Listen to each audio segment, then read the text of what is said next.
Hey everyone, welcome back to the channel. Now I know I said the R34 was going to be the last car that I built for Daily Race B, but when I saw this thing sitting in the legend car dealer, I couldn't help but give it a shot.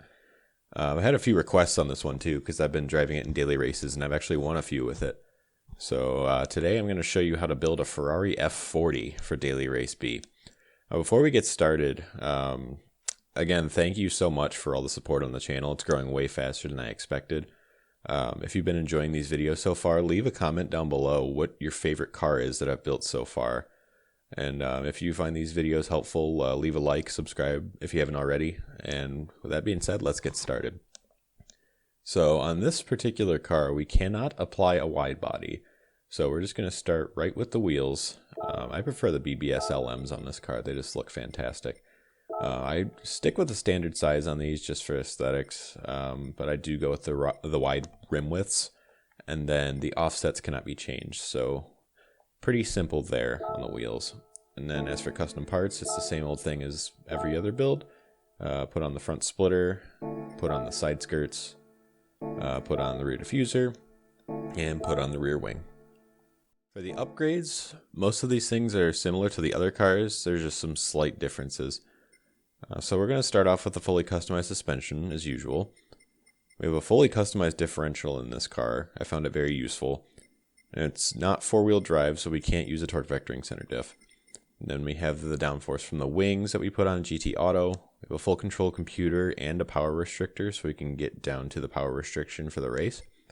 Then we equip a ballast to meet the weight restrictions. A fully customized racing transmission. And then we go for a low RPM turbo and an anti-lag system. A low RPM turbo gets us this wide power band here. Same thing as the Celica if you've seen that video already. You can see it's not much of a difference, but we get a little bit of a low end bump that ends up helping a bit more than the normal turbo. So I've decided to go with that instead.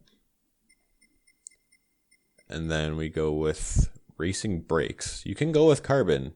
I'll have a video discussing this. But for short-term races, these are absolutely the same. So if you want to save some credits, then you can absolutely go with racing discs instead. But if you like the aesthetics of the carbons, go with those. And then we have the racing pads, a brake controller, the racing clutch and flywheel, and then no weight reduction because it's already a very light car. And then we increase body rigidity. As far as the tune settings go, this one was tough to achieve a balance of control and speed. It's by far the hardest car to drive that I've posted yet. So don't feel bad if you struggle with this car at first. And if you're still struggling even after a while of practice, there are some things I can recommend changing. But there will be an associated time loss with those. So as far as the ride height goes, this is about as low as I would go. We can go pretty low on the F40. But if you go any lower, you start to get some funky behavior in the higher speed corners. So I like this balance here. If you need more stability, you could drop the rear a click or two. But I like these settings here. And then roll bars, same approach as the other cars, just as stiff as possible. But it's a rear wheel drive car, so we're going for a more neutral balance on the roll bars so we don't get oversteer. I didn't go with 10 and 10. I tested it, but I didn't like it.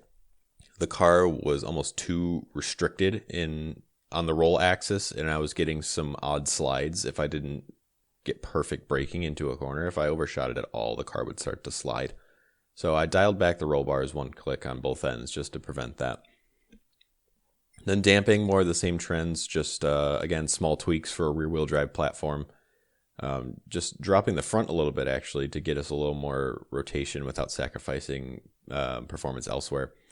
And then a little softer on the rear expansion so we can get a little more stability on exits on power. Natural frequency, more of the same for rear wheel drive. I like a bit stiffer front. It helps with the low ride height too. You're not bottoming out as much. So these settings are pretty good. Same stuff as always with camber. I liked a bit of extra front on this, just helped me hold the line mid-corner a little bit easier. It seemed to stick to the corner a little bit better. Zero is still good for traction. I'll probably stick with this going forward on road cars. And then no toe needed on the front, but a little bit of rear toe in really helped with stability on corner exit. So for the differential, the main settings here that you'll want to take note of are acceleration and then, of course, initial torque, because they go hand in hand. So initial torque was just set, so I basically had more room to play with Excel. And one thing I noticed in this game is regardless of how conservative and safe your settings are, you're still going to get wheel spin on throttle. That's just a function of how much rear grip is in the game. So I didn't want to limit the car and its capabilities by making it super safe if it's still going to wheel spin anyway. So I gave it a bit more, I made it a bit more slick on throttle, but it's still controllable just so I could get the amount of rotation I wanted on throttle. I think this is a good balance between, again, control and speed. But if you're really struggling on throttle, then you could drop this a bit. And then from there, we just set the braking sensitivity until I get the off throttle turn in I want. So downforce, this was a huge one. So this car has so much natural mechanical grip that I didn't really find the need for downforce. See, as you can see, I'm running minimum on the front. When I tested maximum on both ends, I was getting barely any more cornering speed, and then on the straights, I just got dropped. So I ended up doing no aero, but then I started getting some sketchy behavior in some high-speed corners and transitions. And I couldn't really fix that with any of the other settings, no matter how hard I tried. So I put some extra aero on the rear, and it completely changed the car. It was exactly what the car needed. So if you're finding it difficult with high-speed stability, then you could throw a bit more aero on it, but you will be a bit slower on the straights. So just keep that in mind. And then the ECU, it's the same stuff as always. Power restrictor as low as possible to get to the peak power. And then just ECU adjusted so we can achieve peak power as well. And then the ballast, there's quite a bit of weight in here, 100 kilograms of ballast. And we're basically at a Porsche-like weight distribution here. But it still works out great. I tried putting it to the front, and it just becomes inconsistent in high-speed corners, and power application is a lot harder. So I think my theory on this is correct for now, and we'll stick with rear ballast going forward. And then as far as the brakes, I have the rear balance at 1 here, less aggressive than the other cars, because again, it's rear wheel drive, doesn't need as much help rotating on the brakes. But I still have a bit of oversteer at times in high-speed corners if I tap the brakes a bit too hard when I'm already turning. So if you're having trouble with that, then you can set this to 0 or even -1. But I like it at 1. And then we'll cover the gearbox. This one is interesting. Well, it's like the R34 where this race and time trial gearbox would be the same. But I'm sure you've noticed in my other videos how I've been short shifting cars.